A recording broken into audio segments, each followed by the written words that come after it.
సాక్షి ఛానల్తో పాటు కొమ్మినేని శ్రీనివాసరావు అండ్ కృష్ణరాజు చేసిన వ్యాఖ్యలపైన ఫిర్యాదు, ఆవిడిచ్చిన ఫిర్యాదుతోనే ఇప్పుడు అట్రాసిటీ కేసు కూడా నమోదైంది. కొమ్మినేని అరెస్ట్ కూడా చేశారు. ఇప్పుడు కొమ్మినేని అయితే అరెస్ట్ చేసి తీసుకొస్తూ ఉన్నారండి ఇక్కడికి. సో ఎవరు కంప్లైంట్ ఇచ్చారు, మొత్తం అలిగేషన్ ఏంటి? అందరికీ నమస్కారం అండి.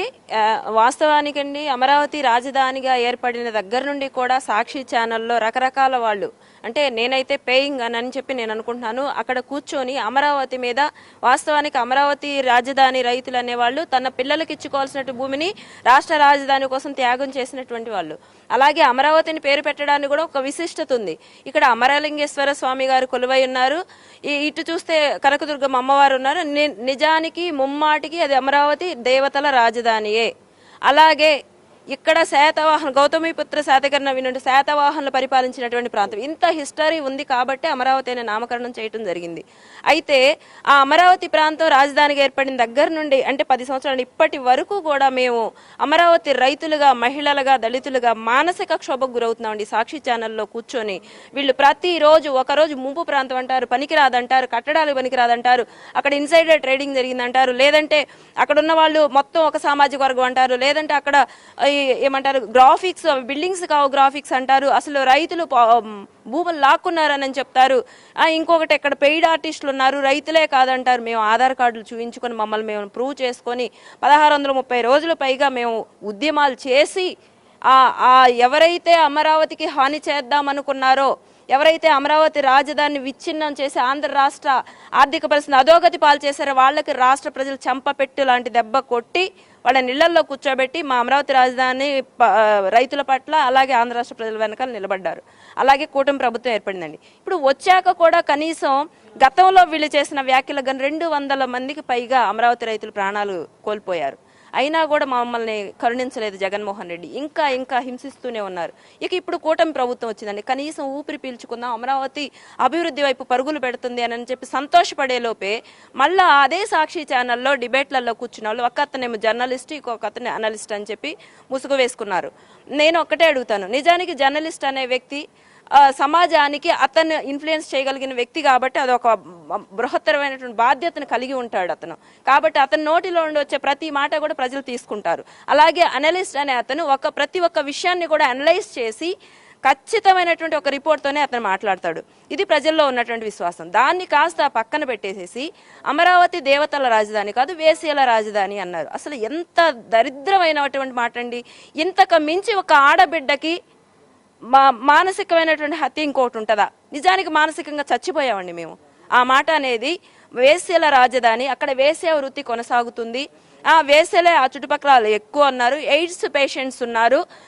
అక్కడ 150కి పైగా రిహాబిలేషన్ సెంటర్స్, మెడిసిన్స్ అవి ఇంకా వాటి పేర్లు కూడా నేను చెప్పను, అవి ఇస్తున్నారు అని చెబితే ఎంత తీవ్రమైన మనోవ్యధకు గురవుతామండి మేము. నిజంగా మానసిక హత్య చేశారండి కొమ్మినేని శ్రీనివాసరావు గారు అండ్ కృష్ణరాజు గారు.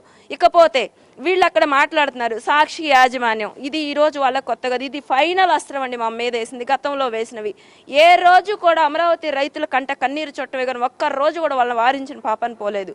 నేనైతే సాక్షి యాజమాన్యం భారతిరెడ్డి గారు, జగన్మోహన్ రెడ్డి వాళ్ళ కనుసన్నల్లోనే ఇవి జరిగిందని చెప్పి నేను పూర్తిగా వేస్తున్నాను. ఎందుకు అంటే ఒక పథకం ప్రకారం కుట్రపూరితంగా వాళ్ళు మాట్లాడటం జరిగింది. ఇప్పుడు నేను ఒకటి అడుగుతున్నానండి, మా ఇళ్లలో ఉన్న ఆడపిల్లలకు పెళ్లిళ్ళు ఎలాగవుతాయి? వాళ్ళ భవిష్యత్తు ఏంటి? ఇప్పుడున్న ఆడబిడ్డలకి కాపురాలు ఉంటాయా వీళ్ళన్న మాటలకి? ఇన్వెస్టర్స్ పోగొడదామా, ఆ అమరావతి అభివృద్ధిని ఆపుదామా, ఏ విధంగా చెడగొడదామా అనేది ఒక ప్లాన్ అయితే, అది ఇంకొకటి ఇక్కడ అమరావతి చుట్టుపక్కల ప్రాంతాల్లో ఉన్న ఆడబిడ్డలకి పెళ్లిళ్ళు ఎలాగవుతాయి? ఇక్కడ విట్టి, ఎస్ఆర్ఎం పెద్ద యూనివర్సిటీస్ ఇక్కడ ఉన్నాయి, రాష్ట్రం దేశ నలుమూల నుండి ఇక్కడ చదువుకుంటున్నారు. ఆ పిల్లల యొక్క భవిష్యత్తు ఏంటి? ఎటువంటి నింద మీరు వేస్తున్నారు యువతల మీద, మహిళల మీద? మీరు వేసే నింద మేము ఒక్కటే అడుగుతున్నామండి. భారతిరెడ్డి గారు ఉన్నది కూడా తాడేపల్లిలో. ఒకవేళ వీళ్ళు వేసిన నింద ఏదైతే ఉందో అది నిజమైతే, అక్కడ ఆవిడ నిజమైతే ఇక్కడ ఇది నిజమవుతుంది. అక్కడ వాళ్ళు అదే వృత్తి కొనసాగిస్తే ఇక్కడ వీళ్ళది అదే వృత్తి కొనసాగినట్టు.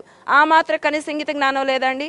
ఆడబిడ్డలుగా అంటే ఏం మాట్లాడినా సరే దళిత మహిళలు ఆ ప్రాంతంలో ఉండేవాళ్ళు మొత్తం most of the 60% of population దళితులండి ఇక్కడ ఉంది.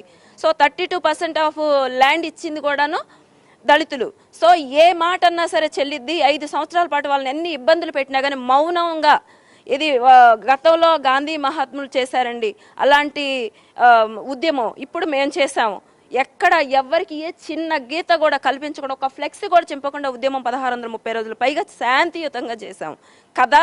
ఇంకా ఈ మాట అన్నా కానీ ఏం చేయలేరు, వాళ్ళు ఇష్టారాజ్యంగా మాట్లాడదాం అనుకున్నారా? నేను ఒక్కటే చెప్తున్నాను, పక్కనే ఉంది అమ్మవారు కనకదుర్గమ్మ. మమ్మల్ని మా మాన ప్రాణాలని ఇష్టారాజ్యంగా మాట్లాడితే అపర ఖాళీలై తిరగబడతాం, అది గుర్తుంచుకోవాలి. ఇప్పుడు మా డిమాండ్ ఒక్కటే, కొమ్మినేని గారిని తీసుకొచ్చారు, ఆ కృష్ణరాజు ఏమయ్యారు, సాక్షి యాజమాన్యం మీద మీరు తీసుకునే చర్యలు ఏంటి? ఇంకొకటి, సాక్షి ఛానల్ అనేది తెలుగు రాష్ట్రాల్లో ఎంత మందిని ప్రభావితం చేస్తుంది, ఈ రేపటి రోజున యువతకి మీరు ఏ విధమైన సందేశం ఇస్తున్నారు, యువతని ఏ విధంగా పెడదారి పట్టించాలని చూస్తున్నారు. కాబట్టి ఇలాంటి ఛానల్స్ సంఘానికి ద్రోహం అండి, సమాజానికి చేటు కలిగించేటువంటివి. ఇలాంటి ఛానల్స్ని బ్యాన్ చేస్తేనే, సాక్షి అనే ఛానల్ బ్యాన్ చేయాలి. ఇలాంటి జర్నలిస్టు అనలిస్టులు వేరే ఏ ఛానల్లో కూడా వీళ్ళని పిలవకుండా నిషేధం పెట్టాలి. వీళ్ళకి కంప్లైంట్, కఠినమైన శిక్ష కాదండి, ఖచ్చితంగా ఇంకొకడు ఆడబిడ్డ గురించి తప్పుగా మాట్లాడాలి అంటే భయపడేలా వీళ్ళకి శిక్షలు ఉండాలండి. అలాగే సాక్షి యాజమాన్యంపై కూడా ఇలాంటి ఎంకరేజ్ చేయకుండా వాళ్ళ మీద చర్యలు తీసుకోవాలి. సాక్షి ఛానల్ బ్యాన్ చేయాలి. ఇలా జరగాలని చెప్పి ఖచ్చితంగా మాకు న్యాయం జరిగిద్దని చెప్పి మేము కోరుకుంటున్నామండి. అట్రాసిటీ కేసు నమోదు చేశారు. పొద్దున కొమ్మినేని అరెస్ట్ చేయడానికి ఇంటికి వెళ్ళినప్పుడు ఆయన అంటున్నది ఏంటంటే, నేను ఒక్క మాట కూడా అనలేదు కదా, అక్కడ వచ్చిన అనలిస్ట్ అన్నాడు తప్ప నేను ఒక్క మాట కూడా అనలేదు, నేను ఒక సీనియర్ సిటిజన్ని, 70 ఏళ్ల వయసులో నన్ను అన్యాయంగా అరెస్ట్ చేస్తున్నారు అనేది ఆయన అంటున్నమాట. ఇక్కడ అమరావతి ఉద్యమం 1630 రోజుల పైగా చేసిన వాళ్ళలో కురు వృద్ధులు కూడా ఉన్నారు. ఆ రోజు వాళ్ళ ఒంటి మీద ఉన్న చీరలు లాగి లాఠీలతో కొట్టి స్టేషన్లో పడేశారు. విసిరేస్తే, లారీలలో విసిరేస్తే వాళ్ళ నడువులు ఇరిగినాయి, కాళ్ళు ఇరిగినాయి, ఎవరు పట్టించుకోలేదు. వీళ్ళ మానసిక క్షోభ తట్టుకోలేక, వీళ్ళు పెట్టే మానసిక టార్చర్ తట్టుకోలేక ప్రాణాలు వదిలారు 80 సంవత్సరాల వాళ్ళు కూడా. ఆ రోజు మీకు వయసు కనపడలేదా? మా మహిళలు, మా వృద్ధులు, మా మా మా యువతులు, మా పడతలు, వీళ్ళు ప్రాణాలు పోతుంటే మీకు ఆ రోజు కనిపించలేదా వయసు? ఆ రోజు కనిపించలేదా న్యాయం, ధర్మం, చట్టం? ఆ రోజు మరి మా మీద వృద్ధ మహిళలు ఉన్నారనుకోండి, ఇష్టారాజ్యంగా కుక్కలతో పోల్చి పెయిడ్ ఆర్టిస్టులని, బ్రోతల్స్ అని, కోకాపేట ఆంటీస్ అని చెప్పి మా మీద పోస్టులు పెట్టారే. ఆ రోజు కనిపించలేదా మీకు న్యాయం? ఒక మగాడిగా నువ్వు నాకు ఇన్ని సంవత్సరాలను సీనియర్ సిటిజన్ అని చెబుతున్నావు, మరి అంత వయసు వచ్చినాడు పక్కన కూర్చొని అతను మాట్లాడుతుంటే తప్పు, ఆడబిడ్డలను అలా మాట్లాడకూడదు అని మీరెందుకు ఖండించలేదు? ఖండించకపోగా అవును అది కరెక్టే, కానీ పాపం మిమ్మల్ని కూడా ఏమైనా లాగుతారేమో అని చెప్పి ఎంకరేజ్ చేశావు. ఎంకరేజ్ చేశారంటే వీళ్ళిద్దరు ప్లానింగ్ ప్రకారం అక్కడ తాడేపల్లి ప్యాలెస్ నుండి స్క్రిప్ట్ తీసుకొని అక్కడ కూర్చొని మాట్లాడారు. కాబట్టి మేము మానసిక హత్యకు ప్రతిరోజు గురి కాలేవండి. ప్రభుత్వం దీనిపై కఠినమైన చర్యలు వీళ్ళ మీద తీసుకోవాలి. వృద్ధులా ఏంటనేది ఆ రోజు వీళ్ళు ఆలోచించారా?